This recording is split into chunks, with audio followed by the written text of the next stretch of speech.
율법의 완성으로 오신 예수라는 제목의 마태복음 5장 17절 말씀을 통해서 어떠한 의미에서 예수님께서 이 율법의 완성이 되시는지, 거기에 대한 우리의 궁금증을 해결하고 진정한 의가 되시는 예수님을 통해 우리가 믿는 자로서, 그리스도인으로서 어떠한 자세와 태도를 가지고 살아가야 하는지에 대해서 은혜 받고 도전받아 내년부터, 우리 얼마 남지 않는 내년부터 바로 그 말씀을 실천하며 살아갈 수 있는 우리 모두가 되길 간절히 소망합니다.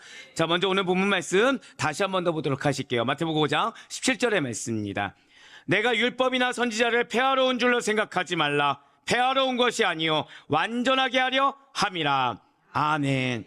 네, 그렇습니다. 지금 당시에 예수님께서는 유대의 종교 지도자들, 그 기득권층들로 말미암아 율법을 폐하러 온 자다, 율법 폐기론자라는 오해를 받고 있었습니다. 대체 왜 예수님께서는 이 율법을 폐기하는 자로 오해를 지금 받고 계신 것입니까? 먼저 첫 번째는 한번 고백하실게요. 안식일 규정을 어겼다. 네, 율법 폐기론자라고 오해했던 사례는 첫 번째로 안식일 규정을 어겼다라고 말하는 유대 종교 지도자의 억측 때문이라는 거예요. 진실로 예수님께서는 안식일에 그 18년 된 여인을 고쳐준 일이 있으셨습니다. 그리고 이에 대해서 놀랍게도 회당장은, 그 영적 리더가 되는 회당장은 분노를 표출했다는 것이죠. 바로 누가복음 13장 14절의 말씀도 이어서 보도록 하실게요. 회당장이 예수께서 안식일에 병 고치는 것을 분내어 무리에게 이르되 일할 날이 엿새가 있으니 그동안에 와서 고침을 받을 것이요 안식일에는 하지 말 것이니라 하거늘. 아멘. 지금 회당장이 왜 지금 화를 내고 있는 것처럼 보이십니까? 지금 회당장은 예수님이 병을 고쳤다고 그 사실, 그 치유의 사역에 대해서 화를 내신 것이 아닙니다. 감히 거룩한 안식일을 딱 정해놨는데 이 거룩한 안식일에 일을 했다는 거예요. 안식일에는 목숨이 위태롭거나 굉장히 지금 생명이 위독한 긴급한 환자들만 치료할 수 있도록 했습니다. 자, 그러면 18년간 병을 앓고 있던 여인은 어떻게 했습니까? 만성질환으로 간주했다는 거예요. 사랑하는 성도 여러분들, 생사화복이 누구에게 있습니까? 하나님께 있죠. 18년 동안 알아왔다고 해서 이 다음 날도 을에 앓던 질환을 앓겠지, 이건 누구 생각일까요? 인간의 생각이죠. 그 여인의 다음 날 인생에 대해서는 하나님만 알고 계시다는 거예요. 우리가 감히 어떻게 평가할 수 있는 것이 아니죠. 18년 동안 알아왔다고 해서 이 18년 동안 알아온 것이 18년하고 하루째 또 아플 것이라는 생각은 인간의 억측인 것입니다. 그런데 당시의 유대인들은 이 18년간 병을 앓아온 여인들에 대해서 만성질환으로 간주해서 치료하지 못하도록, 안식일에는 치료하지 못하도록 했어요. 그렇기 때문에 예수님께서 지금 안식일에 이 18년 병자된 자를 고쳐준 거에 대해서 지금 회당장은 문제를 삼고 있다는 것이죠. 회당장은 분노를 표출하고 있다는 거예요. 그렇습니다. 지금 회당장은 여인의 병고침이나 여인의 구원에 대해서는 전혀 관심이 없습니다. 사실상 회당장은 뭐가 중요하죠? 내 감정이 지금 너무 중요해요. 회당장은 뭐가 중요하죠? 내 경험, 내가 지금 들은 인간의 지식이 너무 중요하다는 것입니다. 정확히 말씀드리면 알지 못한 것이 아니죠. 아예 인정하려고 들지를 않았다는 거예요. 그는 예수님께서 갇힌 자와 억눌린 자에게 빛과 자유를 선포하는 구원주가 되신다, 우리가 행하는 그 모든 사역의 주인이 되신다는 사실을 몰랐습니다. 아니, 인정하려 하지 않았어요. 그저 회당장의 눈에는 예수님이란 안식일의 규정과 그 틀을 어지럽히고 안식일의 계명을 어긴 그저 범법자 정도로, 내 말을 감히 거역하고 내 마음을 어렵게 한 범죄자 정도로 여겨졌다는 거예요. 그리고 이러한 회당장의 모습은 오늘날에도 마찬가지로 존재한다는 것이죠. 영혼보다 중요한 것이 너무나도 많습니다. 영혼보다 중요한 게 너무나도 많아요. 정해진 자신만의 틀과 그 가치관, 고집으로 인해서 예수님께서 전하신 복음의 참된 의미를 퇴색시키는 그리스도인들이 너무나도 많다는 것입니다. 진리의 말씀을 이렇게 고착화된 사문, 죽어있는 문장으로 만들어버린 자들이 허다하다는 거예요. 사랑을 글로 배우는 데 그쳐버리고 실제의 삶에서는 사랑을 실천하려고 하지 않습니다. 정확히는 사랑을 실천하는데 내가 정해놓는 거죠. 그 사랑을 받을 대상, 그 사랑을 행할 대상을 정해놓는 겁니다. 사랑을 펼칠 수 있는 여건 역시 정해놓고 있다는 거예요. 예수 그리스도의 십자가 사랑을 그저 지식적으로 알거나 이해하는데 그쳐버립니다. 머리로 알고 그쳐버리고 그것이 내 삶에 들어와서는 내가 지금 감히 할 수 없는 영역이라고 치부해버려요. 그리고 그 놀라운 사랑을 다른 이들에게 전하고 다른 사람들에게 행하는 데는 무지하거나 무관심합니다. 왜요? 내 감정이 지금 너무 중요하거든요. 왜요? 내 지금 지식이 중요하고 내 판단이 중요하고 내 체감이 너무 중요하기 때문인 것입니다. 왜 예수님께서 하나님 사랑, 이웃 사랑이라는 인간적으로 실천하기 그렇게 어려운 새 계명을 주시고 원수도 사랑하라는 숙제를 내주셨는지에 대해서 끊임없이 의심 가득한 질문만 하고 있다는 거예요. 아닙니다.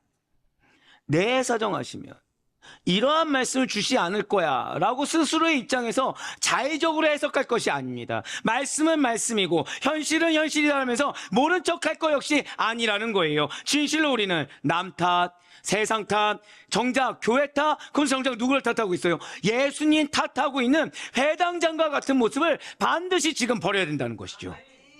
인간적인 가치관, 인간적인 법칙에 매여서 말씀을 머리로는 알고 있지만 실제 내 삶의 모습에서 말씀을 등한시할 것이 아니라 언제나 예수님의 말씀을 나에게 주신 그대로, 나에게 허락하신 그대로 의심 없이 절대적으로 지금 방금처럼 아멘으로 받아들일 수 있는 우리 모두가 되길 간절히 소망합니다.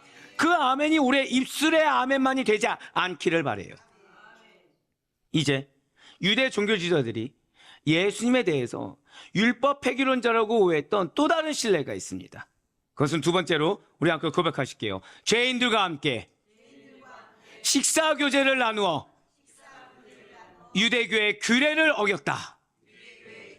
예, 바로 이거라는 거죠. 지금 유대 종교 지도자들은 예수님에 대해서 율법 폐기론자라고 오해한 것이 안식일에 병을 고쳤다는 것과 더불어서 죄인들과 식사 교제를 나누었다는 거예요. 근데 정작 사실 뭐가 지금 분노하고 있는 거죠? 감히 유대인이 유대교의 규례를 어겼다는 것입니다. 마태복음 9장 11절 말씀 보도록 하실게요. 바리새인들이 보고 그의 제자들에게 이르되 어찌하여 너희 선생은 세리와 죄인들과 함께 잡수시느냐. 아멘. 지금 바리새인들은 예수님을 비난하고 있습니다. 이전에 예수님께서 이적을 행하셨을까요? 안 행하셨을까요? 행하셨죠. 인간의 힘으로 할 수 없는, 누가 와도 메시아라고 증명할 수 있는 신적인 능력을 보여주셨어요. 그런데 비난하고 있습니다. 보여준 능력보다 무엇이 더 중요해요? 지금 자신들의 판단이 더 중요해졌다는 거죠. 그동안에 아무리 많은 사역의 행함을 보여줘도 소용이 없는 겁니다. 왜요? 지금 어겼거든요. 그렇습니다. 당시의 유대인들은 자신들만의 선민 우월의식에 젖어 있었습니다. 그래서 이스라엘 민족이 아니라 다른 민족 모두를 이방인 취급하면서 정작 율법이 정한 사랑과 포용, 긍휼의 정신은 배반하였어요. 뿐만 아니라 자신들의 종교적 신념에 위배된 자들, 유대인들에게 이득이 되지 않는 자들, 즉 세리와 같이 유대인의 세금을 걷어서 유대인을 위해서 쓰는 것이 아니라 로마 정부의 세금을 납부하는 자들을 혐오했다는 거죠. 그러다 보니 지금 유대인인 예수님의 행보라는 것은 이해할 수도 없고 받아들일 수도 없고 더더욱 용납조차 할 수가 없는 행보였다는 것입니다. 지금 바리새인들은 예수님의 식사하시는 모습만을 보고 판단하며 정죄하였습니다. 하지만 정작 바리새인들은 이전에 예수님께서 보여주셨던 사역, 이건 중요하지 않아요. 그리고 예수님께서 이 땅에 오신 이유 정확히 몰랐지만 그것이 중요하지 않았다는 것이죠. 자, 예수님께서 이 땅에 왜 오셨습니까? 진실로 예수님께서는 죄인들을 구원하기 위해 오셨습니다. 자, 그럼 누구를 만나야 될까요? 죄인을 만나야 되죠. 자, 한번 의사를 생각해 보시길 바라요. 의사는 누구와 가까이 해야 됩니까? 건강한 자입니까? 병자입니까? 근데 그 의사가 병자랑 가까이 한다고 비난을 하고 있는 거예요. 예, 맞습니다. 예수님께서는 죄인들을 구원하기 위해 오셨기 때문에 죄인들을 가까이 해야 됩니다. 우린 때로는 왜 이런 사람을 나에게 붙여주셨을까 원망을 합니다. 왜 붙여주셨죠? 필요하니까 붙여주신 거예요. 무엇이 필요할까요? 내 사랑이 필요하니까. 정확히는 나의 인간적인 사랑이 아니라 한번 고백하실까요? 그리스도의 사랑. 정확히 말하면 여러분들이 경험한 그리스도의 사랑이 필요하니까 붙여주셨다는 거죠. 근데 우리는 이 붙여주신 것이 나에게 십자가라고 너무 싫어하는 거예요. 너무 힘들어한다는 거죠. 마치 누구처럼요? 바리새인처럼. 나에게 필요한 사람은 나에게 도움이 되는 사람이 필요한 건데 왜 이런 영혼을 붙여주셨냐는 겁니다. 예, 맞아요. 바리새인들은 예수님의 사역의 본질을 알지도 못했고 이해하지도 못하며 또한 아예 믿으려고 들이조차 않았습니다. 사랑하는 우리 성도 여러분들, 진실로 예수님께서는 이 세상 사람들의 모든 죄를 사하시려고 십자가에서 고난받으시고 죽으셨을 뿐만 아니라 다시 부활하셨습니다. 그 모든 것이 무엇 때문이요? 절대 고백하실게요. 죄 때문에. 맞아요. 그러니까 우리가 흔히 보는 이 사람 어떻게 사람이 이럴 수가 있어. 이 사람 왜 이렇게 정말 악해. 죄 가운데 거해. 바로 그 죄를 위해서 예수님께서 십자가를 못 박혀 죽으신 거예요. 근데 그 죄는 또 누구의 모습이죠? 나의 모습이라는 거죠. 나의 죄 역시도 동일하게 그 예수님으로 말미암아 사함을 받았다는 거예요. 예수님께서는 이 세상의 모든 죄와 사망을 이기기 위해서 궁극적으로 하나님의 의를 만족시키기 위해 오신 것입니다. 자, 누구를 만족시키기 위해서요? 한 번 더 고백하실게요. 하나님의 의. 그렇습니다. 나를 만족시키기 위해 예수님이 오신 것이 아니에요. 하나님의 의를 만족시키기 위해서 오신 것이지 내 감정을 충족시키기 위해서 내 생각을 이해시켜주기 위해서 오신 것이 아니라는 것이죠. 누가 의인입니까? 이러한 복음의 진리, 바로 예수님만이 그 십자가의 죽으심과 부활하심으로 말미암아 모든 죄를 사하시는 하나님의 의를 만족시키기 위해서 오셨다라는 이 복음의 진리를 믿고 따르는 자들만이 의로운 자로 인정받는 것이 아닙니까? 사 우리 성도 여러분들, 예수님께서 전하신 복음은 능력이 충만합니다. 부족함이 없으십니다. 우리의 모든 죄인들을 구원하고도 남을 충만함과 완전함이 복음에 담겨 있습니다. 그 복음을 믿게 하기 위해서는 그 어떠한 능력이 바로 다른 데에 담겨 있는 것이 아니라 말씀에 담겨 있고 복음에 담겨 있습니다. 믿으십니까? 우리가 할 것은 이것을 바로 아멘으로 받아들이는 것 외에는 없다는 거예요. 우리가 할 것은 내가 이것을 분석하고 내가 이것을 판단하며 내 영역을 정해놓는 것이 아니라 우리 한 번 더 고백하실까요? 아멘. 그 이상도 이하도 없다는 거예요. 아무리 유대 기득권층들이 예수님을 폄하하고 끌어내리려고 안간힘을 쓴다고 하더라도 하나님께서 세상을 다스리라고 모든 권세를 주신 독생자 예수 그리스도께서는 그들의 발에처럼 스올로 절대 가실 수가 없는 분이십니다. 지금 이 순간에도 하나님 보좌 우편에 앉으시사 만물의 주인이시사 왕노릇하시며 우리의 절대 고백하실까요? 나의 믿음. 여러분들의 믿음을 보고 계신 사실을 잊지 마시길 바라요. 그렇습니다. 예수님은 율법 폐기론자가 아니에요. 오히려 예수님께서는 오늘 본문이 밝히고 있는 것처럼 예수님을 비난하는 자들의 기대와는 달리 율법을 버리거나 율법을 폐하지 않으셨습니다. 오히려 율법을 완전하게 하시려고 오셨다는 거예요. 오늘 본문 말씀 다시 한번 더 보시길 바랍니다. 내가 율법이나 선지자를 폐하러 온 줄로 생각하지 말라. 폐하러 온 것이 아니요 완전하게 하려 함이라. 아멘. 자, 이렇게 예수님께서 좋아요. 율법의 완성자가 되었다. 이것에는 두 가지 의미가 담겨 있다는 거예요. 첫 번째는 예수님만이 모든 율법을 완전하게 행하셨다는 것이죠. 역사상 이 율법을 완전하게 다 지켜 행한 자는 없습니다. 분명 사람들은 구약에서 제시된 율법을 다 지켜 행할 수가 없어요. 그렇기 때문에 하나님께서 정하신 의의 기준, 우리가 또 이렇다고 해서 그치 말씀을 다 지켜 행할 수 있는 자는 아무도 없지 이 말 뒤에 숨어서는 안 됩니다. 왜요? 하나님께서 정하신 의의 기준이 있다는 거예요. 이 의의 기준에 부합하지 않으면 죄송하지만 구원은 요원한 것이 됩니다. 이 의의 기준, 부합되는 자는 인간 중에 한 명도 존재하지 않는다는 거죠. 그러니 하나님의 의의 기준에 다다르지 못한 인류는 멸망과 죽음의 결과에 맞이할 수밖에 없다라는 것입니다. 하지만 하나님께서는 감사하게도 여기서 멈추지 않으셨다라는 거예요. 당신의 의의 기준을 만족시킬 수 있는 분을 이 땅 가운데 보내주셨다는 거죠. 누구십니까? 예수 그리스도시라는 거예요. 진실로 예수님께서는 죄인들과 같이 육신의 몸을 입고 이 땅 가운데 오셨지만 유일하게 죄가 없으신 분으로 말미암아 인류가 당할 형벌을 십자가에서 대신 짊어지시고 죽으셔서 하나님의 의의 기준을 온전히 완벽하게 성취시켜 주셨습니다. 바로 로마서 10장 4절의 말씀입니다. 그리스도는 모든 믿는 자에게 의를 이루기 위하여 율법의 마침이 되시니라. 아멘. 예, 맞습니다. 구약의 율법의 요구를, 말씀의 요구를 스스로 성취할 수 없는 죄인들이 우리 모두예요. 하지만 율법의 완성, 율법의 마침이 되시는 예수님을 믿는 믿음으로 말미암아, 한 번 더 고백하실까요? 오직 믿음. 맞아요. 믿음으로 말미암아 하나님께 의롭다 하심을 얻게 된 것입니다. 우리가 의롭다 인정받을 수 있는 건 단 하나밖에 없어요. 믿음입니다. 믿음. 이 믿음을 방해하는 어떠한 것도 여러분들에게 중요해서는 안 됩니다. 이 믿음을 행함에 있어서, 자, 제가 방금 뭐라 표현드렸죠? 믿음을 행함에 있어서, 아는 거는 사문이라고 말씀을 드렸어요. 믿음을 행하는 거에 있어서 어떠한 허다한 방해가 있겠죠, 당연히. 근데 그 방해가 여러분들에게 어떤 것도 중요해서는 안 된다는 거예요.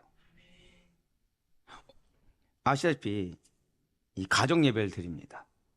가정 예배 드리는데, 왜 가정 예배를 드리다 보면은 아이들이다 보니까 이 예배에 집중하지 못하는 방해 요소들이 있을 수 있잖아요. 그렇죠? 방해 요소가 중요할까요? 그 예배에 집중하는 것이 중요할까요? 맞아요. 여기서 여러분들의 생각 가운데 그래도 애들인데라고 생각하면 빨리 회개하셔야 됩니다. 왜죠? 아이들도 뭐가 필요합니까? 구원이 필요해요. 믿으십니까? 아이들도 구원이 필요하고 그 아이들의 작은 믿음 하나를 주님께서 보길 원하시기 때문에 그런 상황 가운데 하나님 뭐 보실까요? 아, 너가 이 방해가 있으니까 예배에 집중하지 못하고 믿음에 집중하지 못했구나, 이렇게 이해해 주실까요? 아닙니다. 하나님은 처음부터 마지막까지 한 번 더 고백하실게요. 나의 믿음, 나의 믿음 외에는 보시는 분이 아니세요. 그렇습니다. 하나님께서는 율법을 다 지키지 못한 죄인된 여러분과 제가 아니라 모든 율법을 지켜 행하신 예수 그리스도, 완전한 하나님의 의가 되시는 예수 그리스도를 보시고 여러분과 저를 의롭다라고, 여러분과 저의 믿음을 통해 의롭다라고 인정해 주시는 거예요. 바로 이러한 칭의에 감사할 수 있는 우리가 되길 간절히 소망합니다. 우리가 왜 이 땅 가운데 자꾸 연약해지고 실족하고 넘어지는지 아십니까? 칭의에 대해서 감사하지 않기 때문이에요. 이 칭의에 대해서 감사하지 않고 이 칭의의 무게를 체감하지 못하기 때문에 자꾸 내가 중요해진다는 것이죠. 아닙니다. 칭의함이야말로 우리 인간이 감히 누릴 수 없는 축복이라는 사실을 절대 놓치지 마시길 바라겠습니다. 진실로 예수님께서 율법의 완성자가 되신다는 것에는 또 다른 의미가 있습니다. 두 번째로, 그림자인 구약의 율법을 신약적 율법으로 우리 고백하실까요? 실체화시키셨다. 실체화시키셨다는 거예요. 믿음은, 말씀은 문장으로 끝나는 것이 아닙니다. 내 생각으로 끝나는 것도 아니고요, 텍스트로 끝나는 것이 아니에요. 실체화되는 것입니다. 무슨 말씀입니까? 구약의 율법은 단지 그림자에 불과하고 율법의 완성으로 오신 예수님과 그 예수님께서 정하신 말씀만이 하나님의 의라는 실체가 된다는 거예요. 바로 이에 대해서 사도 바울은 이렇게 증거하였습니다. 로마서 3장 21절과 22절 말씀 보도록 하실게요. 이제는 율법 외에 하나님의 한 의가 나타났으니 율법과 선지자들에게 증거를 받은 것이라 곧 예수 그리스도를 믿음으로 말미암아 모든 믿는 자에게 미치는 하나님의 은이 차별이 없느니라. 아멘. 자, 지금 붉은색으로 표현된 부분을 보시길 바래요. 율법 외에 하나님의 한 의가 나타났으니 라고 나와 있습니다. 이러한 한 의가 무엇일까요? 바로 예수님인 거예요. 예수님이 오실 거라는 약속이라는 거죠. 그런데 이러한 언약이 성취되지 않으면 불완전해집니다. 언약이란, 약속이란, 우리 선포하실게요. 약속이란 성취되어야 완전해집니다. 할렐루야. 우리에게 하나님이 약속을 주셨어요. 성취돼야 완전해지는 거지. 이 성취되는 데 있어서 무엇이 필요하다고요? 고백하실게요. 믿음. 믿음이 필요해요. 실체화된 믿음이 필요합니다. 그냥 내 머릿속으로 알고 있고 사문화시킨 믿음이 아니라 자기를 부인하는 믿음, 십자가를 지는 믿음, 말씀이 전부가 된 믿음, 하나님이 전부가 된 믿음, 이 믿음으로 성취되어야 완전해지는 거라는 거예요. 그런데 구약에서 오시리라고 약속하신 메시아, 바로 모든 죄인을 구원하실 메시아 되시는 예수님께서 이 땅에 성육신하셨기 때문에 비로소 그 언약은 성취된 것입니다. 바로 그런 의미에서 예수님께서는 율법을 완성하러 오셨다라고 하셨다는 거예요. 진실로 예수님께서는 자신을 믿고 따르는 제자들에게, 하지만 동상이몽을 꿈꾸고 있던 제자들에게 어떠한 인간적인 형식, 종교적인 형식에 매여서 진정한 천국의 복음으로 변화되지 않는 자들에게 한 번 더 고백하실게요. 열매 맺는, 바로 그거예요. 열매 맺는 참된 의, 열매 맺는 믿음의 의를 선포하셨다는 거예요. 죄된 자신 스스로에게 결핍된 의에 대해서 목말라하며 오직 하나님 앞에서 의를 구해야 된다는 것을 가르쳐 주셨다는 것입니다. 무슨 말씀입니까? 하나님께 받은 완전한 의가 되시는 예수님을 통해서 절대 고백하실게요. 나는 반드시 열매 맺는 자가 되어야 합니다. 바로 그거예요. 그 말씀을 가르쳐 준 거예요. 이 열매가 무엇입니까? 물질입니까? 육신의 건강의 회복입니까? 관계 회복입니까? 내 감정의 소용돌이를 해소해 주는 것입니까? 내 어려운 환경 해소해 주는 것입니까? 아니요. 그러한 가르침의 대표적인 것이 바로 마태복음 5장부터 7장까지 이르는 산상수훈입니다. 이러한 예수님께서 전하신 산상수훈의 가르침은 그동안 유대 종교 지도자들의 그 틀에 박힌 전통이나 장로들의 유전과는 전혀 달랐어요. 구약의 율법이 정한 외적 행동의 기준보다 더욱 고차원적인 가르침이었다는 거죠. 율법 준수의 기준을 윤리, 도덕의 내적 차원, 절대적 차원에까지 끌어올려 놓았습니다. 그렇습니다. 구약의 율법은 외적 행동 규약의 나열로서 하나님의 의가 되시는 예수님의 그림자에 불과합니다. 거짓으로 행할 수 있죠. 얼마든지 거짓으로 속이는 것처럼 보일 수 있죠. 하지만 예수님께서 산상수훈을 통해서 바로 진정한 의가 무엇인지를 알려주셨다는 거예요. 말만 번들어지게 화려하고 알맹이 없는 의로움이 아니라 성도라면 마땅히 행할 의로운, 절대 고백하실게요, 마음가짐, 행동 양식, 그거를 제시해 주셨다는 거예요. 그렇습니다. 예수님께서는 구약의 율법을 신약적 율법으로 우리 삶에 적용하고 실천할 수 있도록 실제화시켜 주셨습니다. 예수님께서는 스스로 의의 요구를 이룰 수 없는 그 허다한 죄인들에게 믿음을 통한 의의 길을 열어주시기 위해서 율법이 요구하시는 모든 것을 성취하심으로 말미암아 율법의 완성이 되어주신 것입니다. 자, 우리 성도 여러분들, 주님께서는 우리에게 오늘 준비시키고 계십니다. 그래서 사문화된 믿음, 형식화된 정죄함, 인간적인 어떤 모형과 그림자에 갇혀 있을 것이 아니라 실제화된 믿음으로 여러분들의 열매를 바라고 계세요. 그래서 오늘 말씀을 바로 2024년 마지막 주일에 허락해 주신 것입니다. 우리에게 주의 몸된 교회의 성도된 우리들에게 하나님의 백성으로 합당하게 살아가며 우리의 입술과 삶으로 빛 대신 예수 그리스도를 전하기를 바라고 계시다는 거예요. 우리의 인생의 완성은 예수님뿐입니다. 이것은 내가 갑자기 예수님이 이제 나의 전부가 되었지라고 말한다고 해서 되는 것이 아니에요. 지금부터라도 밟아가지 않으면 안 됩니다. 지금부터라도 인정하고 깨달아서 내 모습 가운데 유대 종교 지도자들의 모습, 내 모습 가운데 바리새인과 같은 모습을 빨리 인정하고 버릴 수 있어야 돼요. 그 가운데 기독교 윤리의 핵심이라고 볼 수 있는 산상수훈을 우리 삶 가운데 실제로, 내 마음 가운데 실제로 실천할 수 있어야 되는 것입니다. 그래 바라고 권하기는 우리 모든 성도님들께서 다른 것이 아니라 그냥 모형으로 예수 그리스도가 아니라 정말 이 마음속에서부터 오직 예수 그리스도, 오직 믿음만을 붙잡으시고 올 한 해 마무리를 나의 믿음이 어떠한지 돌아보시면서 주님께서 원하시는 마음과 삶으로 변화시켜 준비시키시는 가운데 다가오는 2025년도를 주님이 바라시는 대로 한번 고백하실까요? 오직 믿음, 오직 믿음으로 잘 준비하며 나아갈 수 있는 우리 모든 성도님들의 마지막 2024년도가 될 수 있기를 주님의 이름으로 간절히 축원합니다.